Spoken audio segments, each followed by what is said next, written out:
शिर्डीतील साईबाबांच्या 3 दिवसीय रामनवमी उत्सवाची तयारी अंतिम टप्प्यात पोहोचली असून शेकडो पालख्या साईनामाचा गजर करत शिर्डीत दाखल झाल्या आहेत। उन्हाचा पारा चढला असताना भाविकांच्या श्रद्धेचाही पारा भलताच चढलाय। मुंबई शिर्डी मार्गावर पायी पालख्यांमुळे रस्ते गजबजून गेले आहेत। साईबाबा संस्थांनाही रामनवमीच्या पार्श्वभूमीवर जय्यत तयारी केली आहे। सोमवारी काकड आरतीनंतर साईंची प्रतिमा, वीणा आणि साई सच्चरित्र ग्रंथाची शोभा मिरवणूक साई मंदिरापासून द्वारकाबाईपर्यंत नेऊन उत्सवाला सुरुवात होणार आहे। शिर्डीतील रामनवमी उत्सव हा शके 1833 म्हणजेच 1911 साली सुरू झाला। प्रथम हा उत्सव उरसापोटी जन्माला आला। त्यावेळी केवळ मोठ्या प्रमाणात उरुसच शिर्डीत भरत असे।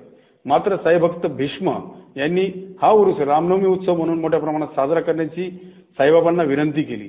त्यावेळेपासून साईबाबांच्या आज्ञेनेच भीष्म आणि गोपाळराव गुंड या भाविकांनी रामनवमी उत्सव साजरा करण्यास प्रारंभ केला। तेव्हापासून आजपर्यंत ही परंपरा आणि हा उत्सव सुरू आहे।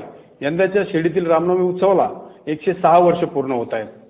साईबाबा संस्थांच्या वतीने या ठिकाणी रामनवमीचा उत्सव अतिशय मोठ्या प्रमाणावर साजरा केला जातो। बाबांच्या हयातीपासून या ठिकाणी बाबांच्या आदेशानुसार या ठिकाणी रामनवमी उत्सव सुरू झालेला आहे। त्यामुळे या उत्सवाला वेगळं असं महत्त्व या ठिकाणी आहे। बाबांच्या या रामनवमी उत्सवानिमित्त हजारो साई भक्त या ठिकाणी पालख्यांच्या माध्यमातून पायी चालत येत असतात। या पायी चालत येणाऱ्या भक्तांसाठी साईबाबा संस्थांच्या वतीने शुद्ध पिण्याच्या पाण्याची व्यवस्था करण्यात आली आहे। रोज आमचे 10 टँकर व 30 कर्मचारी त्या ठिकाणी साई भक्तांना पायी चालत येणाऱ्या भक्तांसाठी पिण्याच्या पाण्याची व्यवस्था साईबाबा संस्थांच्या वतीने करण्यात आलेली आहे। त्याचप्रमाणे शिर्डीमध्ये रामनवमीनिमित्त लाखो साई भक्त या ठिकाणी दाखल होणार आहेत। त्यांची या ठिकाणी मोठ्या प्रमाणावर व्यवस्था साईबाबा संस्थांच्या वतीने केलेली आहे। साईबाबा संस्थांच्या वतीने भोजनालय तर मोफत केलेच आहे, परंतु निवासाची देखील अतिरिक्त व्यवस्था या ठिकाणी साईबाबा संस्थांच्या वतीने करण्यात आलेली आहे। ऊन प्रचंड असल्यामुळे ठिकठिकाणी या ठिकाणी साईबाबा संस्थांच्या वतीने पेंडॉल्स लावण्यात आलेले आहे। ज्या पालख्या शिर्डी नगरीमध्ये दाखल होणार आहेत त्या पालख्यांची या ठिकाणी स्वागतही साईबाबा संस्थांच्या वतीने करण्यात येणार आहे। त्याचप्रमाणे या उत्सवानिमित्त संपूर्ण शिर्डी शहरामध्ये व तसेच मंदिरावर आकर्षक अशी विद्युत रोषणाई देखील या ठिकाणी करण्यात आली आहे। त्याचप्रमाणे नेहमीच आणि दरवर्षीच या ठिकाणी द्वारकामाई मित्रमंडळ जे आहे मुंबईचं, यांच्या वतीने जो देखावा सादर केला जातो हेही अतिशय मोठं आकर्षण आहे। या ठिकाणी रामनवमी निमित्त हनुमान जी या ठिकाणी छातीच्या माध्यमातून त्यांच्या प्रभू रामचंद्रांचं दर्शन अशा या ठिकाणी याचा उत्तम देखावा त्या मंडळाच्या वतीने करण्यात आलेला आहे। अशा प्रकारे मोठ्या प्रमाणावर सर्व यंत्रणा साईबाबा संस्थांची सज्ज झालेली आहे। दर्शन रांगेमध्ये देखील चांगल्या प्रकारची व्यवस्था या ठिकाणी करण्यात आली आहे। नवीन आरो प्लांट बसून त्या ठिकाणी नवीन कूलर्स बसून त्या ठिकाणी भक्तांना शुद्ध आणि थंड पिण्याच्या पाण्याची व्यवस्था या ठिकाणी मंदिर परिसर व मंदिर परिसराच्या बाहेर करण्यात आलेली आहे। त्याचप्रमाणे जे हँडिकॅप आहेत, जे लहान मुलं आहेत, जे चालू शकत नाही, जे सिनियर सिटीजन्स आहे, अशा लोकांसाठी देखील वेगळी दर्शनाची व्यवस्था या ठिकाणी करण्यात आली आहे।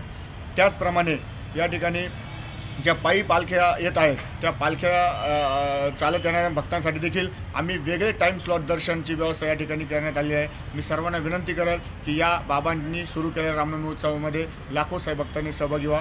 साईबाबा संस्थांच्या वतीने सहर्ष स्वागत आहे। साईनामाच्या गजरानं संपूर्ण शिर्डी दुमदुमून गेली आहे। देशभरातून शेकडो पायी पालख्या शिर्डीत दाखल होत आहेत। नेहमीप्रमाणे मुंबईकरांची संख्या लक्षणीय आहे। पदयात्री भाविकांच्या मांदियाळीमुळे शिर्डीत भक्तीचा माळा फुलला आहे। 10 ते 12 दिवसांचा पायी प्रवास करून देखील पदयात्रींचा उत्साह कमी झालेला नाही।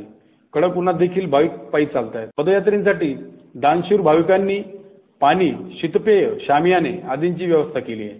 साई संस्थांनाही पायी पालख्यांसाठी पाण्याचे टँकर उपलब्ध केलेत। सकाळ आणि सायंकाळच्या सुमारास पदयात्री पायी चालत आहेत, तर दुपारच्या वेळी पालखी आयोजकांनी बनवलेले जेवण ग्रहण करत हे पदयात्री शामियाना आणि मंडपात विसावतात।